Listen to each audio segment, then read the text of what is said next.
تبارک و تعالیٰ نے فرمایا کہ ان کے حال وہ اب بھی وہی ہوگا، رشتہ داری کا بھی خیال نہیں کریں گے۔ یہ کسے کہا جا رہا ہے؟ یہ مسلمانوں کو نہیں کہا جا رہا، کافروں کے بارے میں کہا جا رہا ہے کہ یہ حیا نہیں کریں گے رشتہ داری کا۔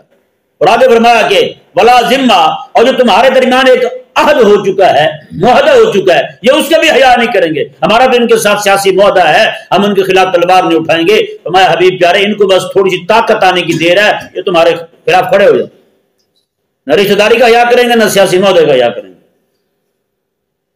معذرت کے ساتھ آج اب اگر آپ دیکھیں موجودہ دور کے اندر پاکستان میں جتنے بھی یہ جمہوری ہیں، نام نہاد سیاست والے ہیں جی، ایک جماعت جو حکومت میں نہ ہو، حزب اختلاف میں ہو، کیا خیال ہے ان کی امنگیں ایسی نہیں ہوتی ایک بار ہمیں حکومت آنے دو پھر ان کے لیے پریڈ کریں گے،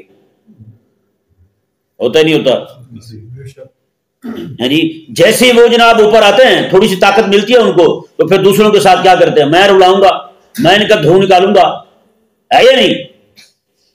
تو وہ پھر نکالتا ہے، سب کو پکڑ پکڑ کے جیل میں ڈالتا ہے، بہنوں بیٹیوں کا بھی حیا نہیں کرتے ہیں، نہ رشتہ داری کا حیا کرتے ہیں، نہ پھر وہ سیاسی اپنے جمہوری معاہدے جو ہیں ان کا حیا کرتے ہیں، جس کو میثاق جمہوریت کے نام سے یاد کرتے ہیں یہ لوگ۔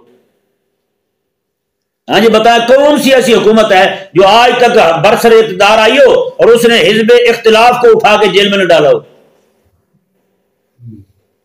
ہاں جی، نواز شریف آ رہا ہے تو دوسرے جیل جا رہے ہیں، پیپل پارٹی والے، عمران خان والے، عمران خان آ رہا ہے تو سارے جیل میں جا رہے ہیں، ہاں جی، دوسرے آ رہے ہیں تو عمران خان کی جماعت ساری جیل جا رہی ہے۔ لا یرقب فیکم ملازمہ، آخر کیا وجہ ہوئی؟